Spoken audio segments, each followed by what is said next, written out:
Ooh, are you a toxic girlfriend? Have you ever been accused of being toxic for holding a man accountable? Have you ever treated a man how he's treated you and as a result been accused of being a toxic woman? Well, if you identify with any of the above, this episode is for you, the toxic girlfriend. I am most certainly very toxic. Very toxic, because that's what I get called all the time in my fucking comments. This is toxic. Misleading the young minds. You can tell that she's broken. Who hurt you? This is such bad advice. Stop listening to toxic women. The blind leading the blind. That's what I be seeing in my comments, yeah? And to me, it's all categorized under laughable. It's laughable to me that people would think that I would hear toxic being a word used to describe me, and that would deter me from being the supervillain that I am. You're going to have to try again, and you're going to have to come up with something much stronger, because I'm committed to being the criminally toxic villain that I am.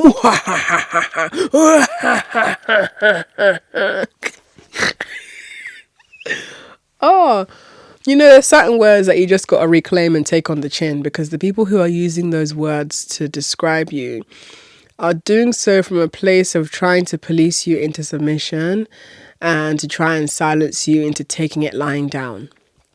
I think it's interesting that we call women toxic for talking about money. We call women toxic for having standards that require men to put actual effort into dating women properly. We call women toxic for leaving men who allow themselves to get to a position where they are relying financially on a woman. We call women toxic for simply mirroring men's behavior. So by definition, if a woman wants to be the complete opposite of toxic, then what must she be? She must be obedient. She must be docile. She must be agreeable. She must be ever accommodating. She must be understanding. Okay? You have to be an understanding girlfriend. Because the complete opposite of an understanding girlfriend is the toxic girlfriend who cheats back. It's the toxic girlfriend who talks to multiple guys. It's the toxic girlfriend who knows how to get money out of her boyfriend and spends it how she wants to.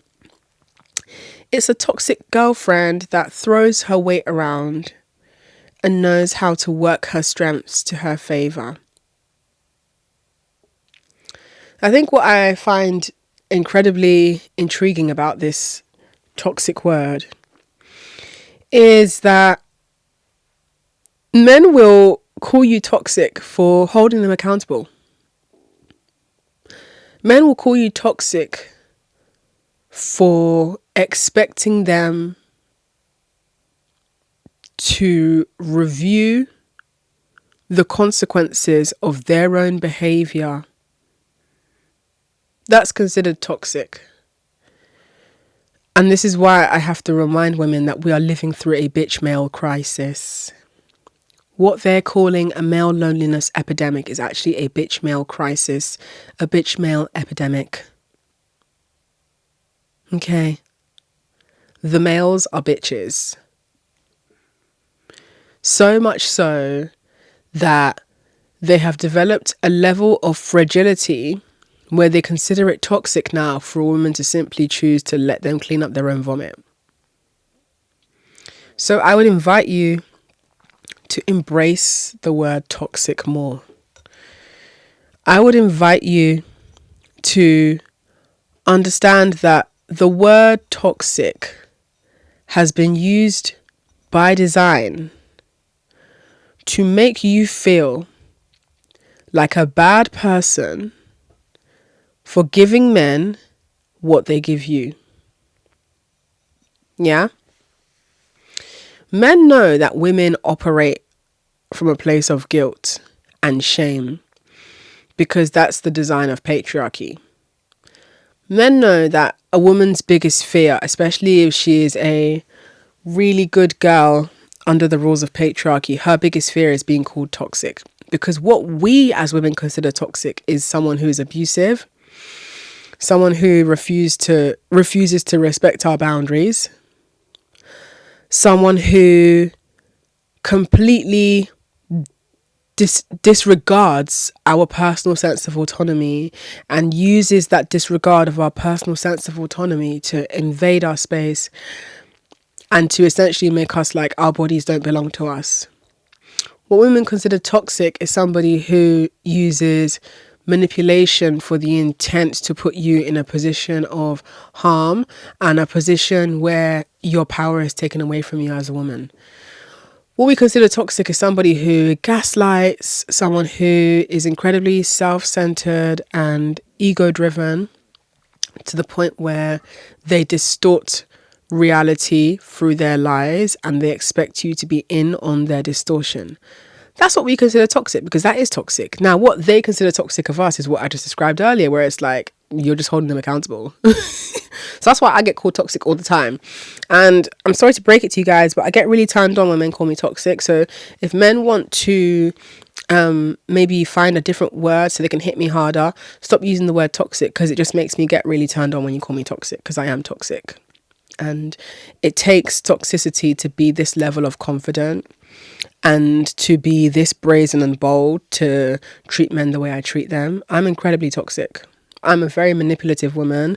I manipulate men and they do what I need them to do. I use my sexuality and my intelligence to manipulate men because men ask for it by coming into my DMs and making comments about my body. They end up leaving my DMs with less money than they came in with because they put themselves in that position because they were asking for it.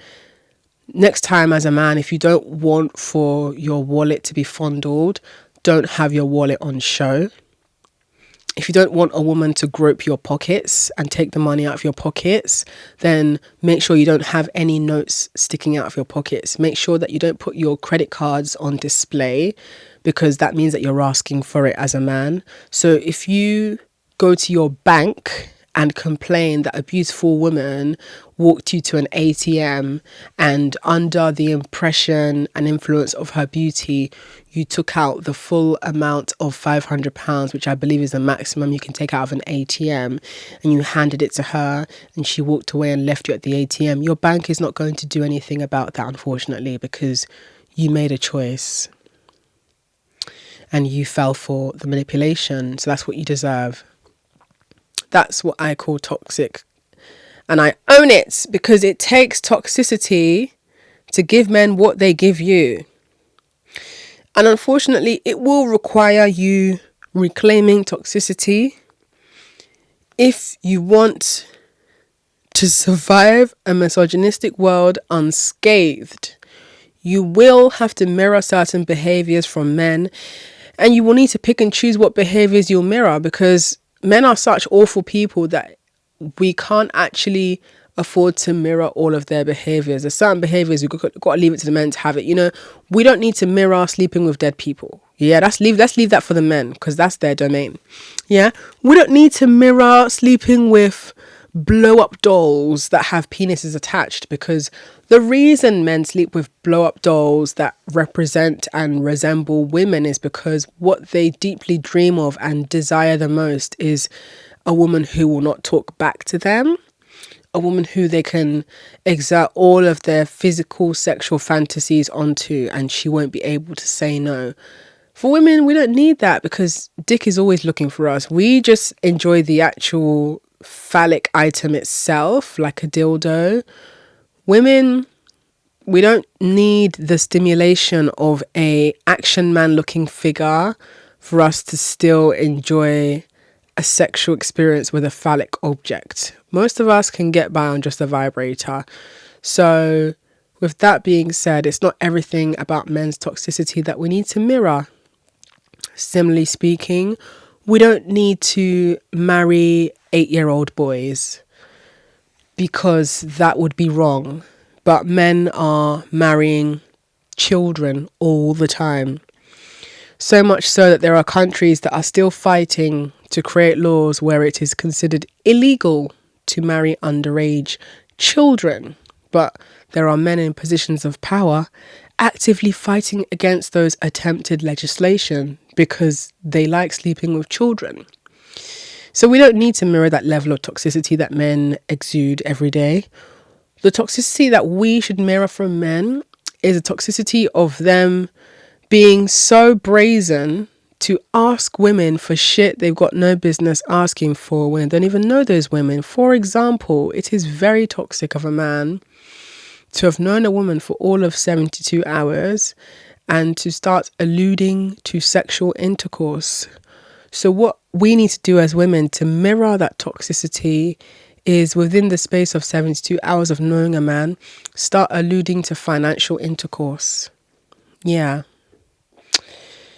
I think it's very toxic when men expect for women to wait on them to get their shit together because they refuse to find employment, because they refuse to address what's really holding them back, because they refuse to hold themselves to a level of account where they recognize that they, in fact, are the problem. So what we need to do as women is we need to also refuse to work when dating men. We should just tell them, I'm just working on it. I'm working on it. I'm working on it. Okay? And instead of working on it, you have Indeed.com open on one tab, and on another tab you're on Sephora shopping for your favorite beauty essentials. And anytime he comes near the computer, you just quickly change the tab to Indeed so you can gaslight him into thinking that you're working on it, because that's what these guys do. Yeah. So we're going toxic for toxic here. Because men really will call you toxic for doing them how they do you. And the reason why they love to use toxic as a way to shame you is because women are controlled by morality.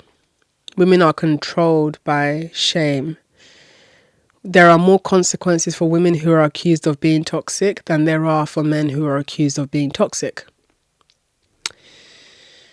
And this is why I believe strongly in being a toxic woman, so much so that I've made a lifestyle and a source of income out of being toxic. Over on one of my Patreon episodes, I actually detailed in a very thorough episode a dynamic I had between myself and a sub where I was very toxic with him, so toxic that I made him write an essay about how amazing I am, and I gave him strict details of what I want him to cover in the essay. I gave him a very strict word count, and I made him have to pay a fee of £100 in order to submit the essay. Now, what had happened was when the essay was due, he didn't submit the essay because he said that he was still trying to figure out how he can keep the word size, the word count at the size that I specified, but he still had more amazing things he wanted to say about me. So the toxic woman in me made sure to penalize him for still missing the deadline, even though he had a positive reason for missing the deadline. I penalized him by making him pay £250 for missing the deadline of submitting the essay of why I'm amazing. And then he still had to also pay the £100 submission fee. And then when it got to the second deadline I gave him for him to add the extra words he wanted to add, I still made him pay another £100 submission fee. And I believe that he was late on submitting that second draft for some other reason, but that reason was partially excusable, so I only charged him £100 penalty fee instead of £250 penalty like the last time. And so all in all, I made a total of like it was just under £600 or so. I probably missed one thing that I charged him for in that essay process. But I made a total of like 600 or just under from that essay alone. That's very toxic of me to have manipulated that man into writing an essay about how amazing I am. And then I created these arbitrary reasons for him to give me money because I'm so toxic. I'm not even being sarcastic. When I use the word manipulate, I don't use it to imply evil, because when we hear that word manipulate, we immediately think that someone is being evil. When you are making pottery, what are you doing to the clay? You're manipulating the clay so that it will take a particular shape, because you need that shape for a particular outcome. It could be that you want to make a bowl rather than a plate, so you have to use your hands in a specific way to guide the clay into being a bowl and not a plate. In the same way, when you're navigating talking to men, you need to manipulate them into the shape you want them to be for you. Do you want a bowl or do you want a plate? Exactly. So I'm not toxic, I'm just offering guidance. But yeah, if you want to hear about the details of that essay, and if you want to hear the actual essay, because I read out that essay on the Patreon episode, you'll have to join my Patreon to hear that. It was actually very funny. He's very smart. He's a smart one.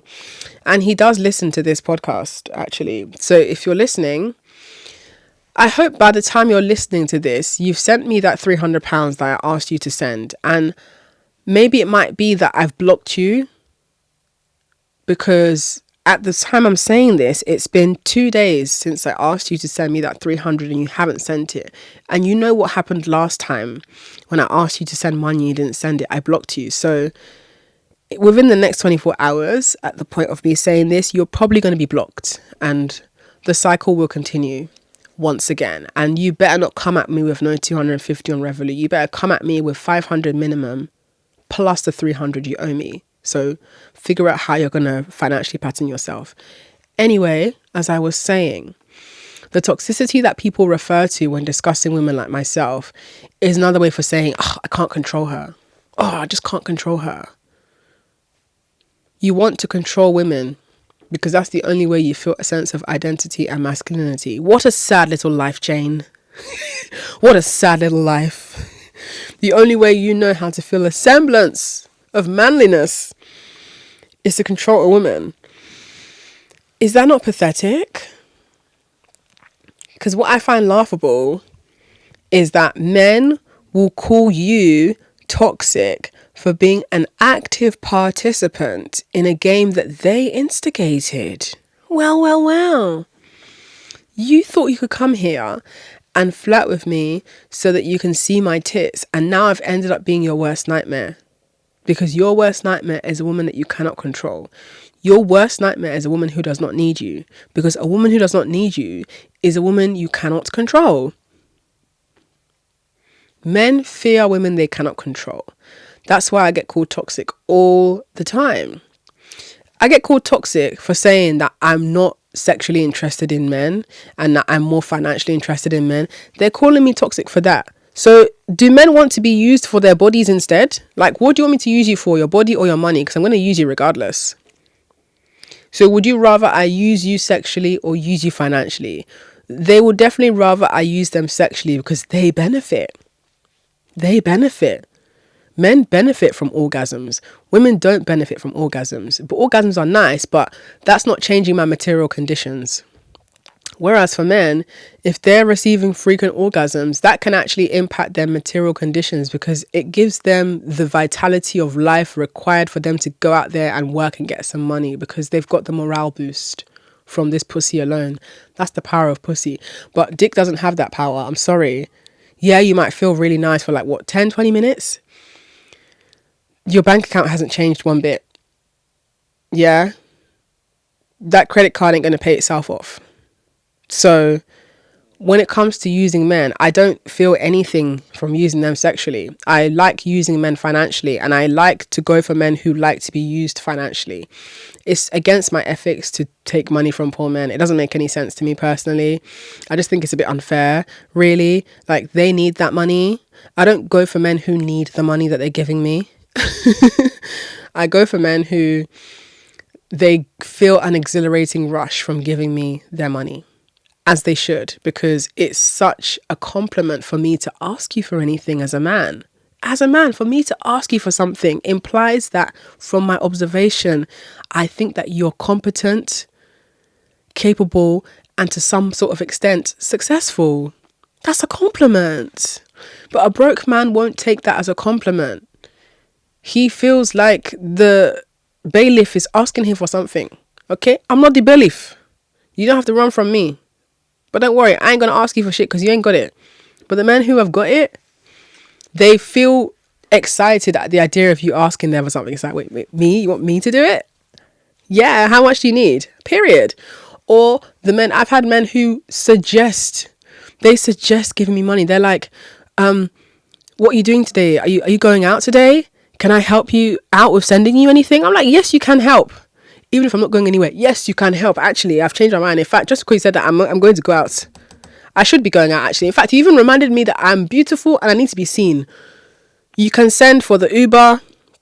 You can send for what I'm going to spend on food. And you can send for what I'm going to spend on shopping. Oh, yeah. Send. Quickly. Don't keep me waiting. Because if you keep me waiting, I'm going to have to financially penalize you for keeping me waiting, because it's disrespectful to keep a woman waiting for her money. And this is what I'm being accused of being toxic for. Guys, please. I'm not liking these toxicity allegations, okay? I ain't out here raping people. I ain't out here groping people on the bum. I ain't out here taking pictures up people's skirts, yeah? I ain't out here following women who are trying to jog at 8 p.m, right? I'm not out here doing that. I am simply minding my business. And when men come into my orbit, I extract them for what they've got and I send them on their merry way. Next time, don't come here, because I will get your money. And I will use it to buy rhinestones, and I'll use it to buy vintage lingerie, okay? And no, I'll not be sending you any pictures in it, actually. Oh my God, this reminded me, the other day, yeah, I was on my Instagram replying to some messages I got and posting them on my stories anonymously. And I was on my way to a photo shoot, and I remember replying to somebody who was talking about how her guy just sends her money. And I was like, period, yeah, same girl. Like, I'm on my way to a photo shoot that a guy paid for, and he sent me £300. The photo shoot was only like £160, but he added extra for my Ubers and the food I'm going to eat that day. You know, before you know it, an extra 100 and something is needed. Come on, I see these people in my comments being like, oh, what's he getting in return for the photo shoot? Are you going to send him pictures of you for the photo shoot? Why would a guy just send you money? What's the catch? I'm like, guys, first of all, it's £300. I'm not trying to come across like I'm some sort of money ignorant person who is so wealthy that I don't know how £300 can be useful for someone. £300 is useful regardless, but what I'm trying to say is, like, £300 is not money I'm taking my clothes off for. And for those who are taking their clothes off for £300, that's okay. The issue is not taking off your clothes for any amount of money. The issue is taking off your clothes because you feel like you have to. The have to part is what bothers me, because that's a guilt-based and fear-based response to a man giving you money. You feel like you have to give him something. You have to send him pictures from the photo shoot so he gets something in return. How about stop returning gifts men give you? How about stop returning compliments men give you? How about if a man tells you you're beautiful, instead of saying thank you, you say, well, you're going to have to show me how beautiful you think I am. Instead of when a man says, I think you're beautiful, you'd be like, oh, what do you find the most beautiful about me? You know, rather than being like, oh, no one really tells me that I'm pretty. You really think I'm beautiful? Oh, I haven't heard that in a while. Oh, you think I'm beautiful? I haven't been feeling very good, so it's nice to hear that. Cut that out. Be the toxic woman that they say you are. When a man calls you beautiful, you going to show me how beautiful you think I am? What do you find the most beautiful about me? Oh, I love it when other people have such great taste. I think I'm beautiful too. I'm just so glad that we agree on so many things. You know, you flip it and you own it. Okay?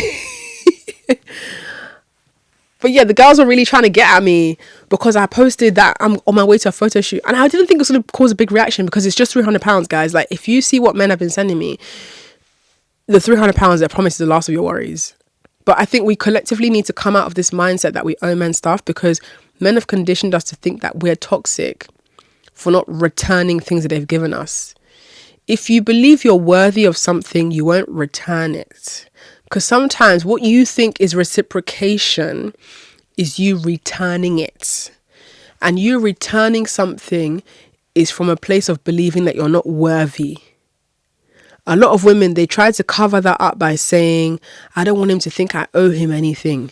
You're still going to have sex with him though, because you're having sex from a guilt-based place. These women who say that, they're the ones who split bills with men and still sleep with them. But they've told themselves that they're empowered. I don't know what's empowering about sleeping with a man for free when you can just get money off him and still sleep with him. I'm so sorry, guys. But the most empowering thing that I've done is take men's money and not give them anything. The power I feel when I take men's money that they've willingly offered me and I give them nothing in return is the most empowered I've felt in my life. Whatever wave of feminism we're in that has got women convinced that it's empowering to lay with men for free is propaganda that has been leaked into our minds by men who have been wrongfully invited to the feminist table to speak. Feminism is not about being equal with or to men. We are superior to men, so you can't be equal to people who you give birth to. I'm afraid I'm going to have to repeat that. We, as women, are superior to men. We cannot be equal to people we give birth to. We literally give birth to the people who make laws about our bodies. Do you know how crazy that is? There's only one way into this world, and that's through a woman's body. So just by that fact alone, women are superior to men. So the idea that feminism has somehow taken us to a place where we now think that men are our mates. You're not my mate as a man. I'm not your mate. I'm above and beyond you. And for you to be in my space, you have to be honoring me, and it has to serve and benefit me. If it's not benefiting me, I'm not doing it. Just like how for men, if it's not benefiting them, they're not going to do it. God. You're rarely going to see a man be around a woman if it's not benefiting him. And this counts for even the good guys. I don't think it makes a man inherently evil for him to only be around women who benefit him. You don't even have to be an abusive person or a wicked person to still think along those lines of conditioning. But as women, what's interesting is that we will still keep men around who are not benefiting us, because we're like, he is nice. He's a nice guy. I'm going to give him a chance. We don't need to give men chances because they're nice. Men are not owed chances with you and opportunities to sleep with you because they are nice. When did your body become a reward system for men? Why do women say this to other women? Oh, give him a chance. He's really nice. I don't care if he's nice. If he doesn't suit the life I want to live for myself, I'm not sleeping with him. I don't need to reward men to be nice, because you're never going to hear a man say to another guy, oh, but she's a really nice girl. Give her a chance. She's nice. Even if she's what he considers busted in the face, even if she's what he considers unattractive, he's not going to give that woman a chance because she's nice. I don't see men passing up on what they find unattractive in a woman and still insisting on being with that woman because she has a nice heart and a nice spirit. The times when I've seen men ignore what they find unattractive and still stay with that woman is because they're financially benefiting. Men are never going to be around a woman if they're not benefiting. So why can't women do the same? So if women are going to be called toxic for mirroring men's behavior when it comes to simply mirroring behaviors that are all about serving yourself, then baby, I'm about to be sulfuric acid then. I'm about to be hella toxic, baby. I'm about to be all up in your system. I am highly corrosive. Stay away. I will burn holes in you. Stay far away. I'm going to burn holes in your wallet. Stay far away. I am a harmful substance. Yes, I am. And you know what's really harmful about me? I am highly addictive. You're going to become addicted to sending me money. Even though you secretly don't like me and you secretly giggle with your boys, you're going to become addicted to playing some sort of noticeable role in my life because you like the feeling of me noticing you. You like the feeling of me acknowledging you because you're drawn to my toxicity. So on the outside, you're accusing me of being toxic, but deep down, I know your dirty little secret. So you can only hide from yourself for so long. So you might as well just surrender to your desires and hand over the money. Me as James Bond. If there was ever a female James Bond, you should just cast a dominatrix. Just cast me. I'll get it all sorted, I promise you. Anyway, I think I should wrap this episode here. This has been hilarious. I love being a toxic girlfriend, and I want to just make it super clear before I wrap this up that in no way am I ever going to endorse any type of abuse. I don't believe that women should be abusive to anybody. Nothing is ever that serious. I don't in any way agree with abuse. Being a dominant woman doesn't mean you have to be an abusive woman. Again, it's never that serious. If a guy is not on your wavelength, you just let him go. Let him float away. There will always be somebody who resonates with you. Nothing is by force. Nothing is ever that serious. And to all my toxic girls out there, hell yeah, take care. And I'm going to see you very soon.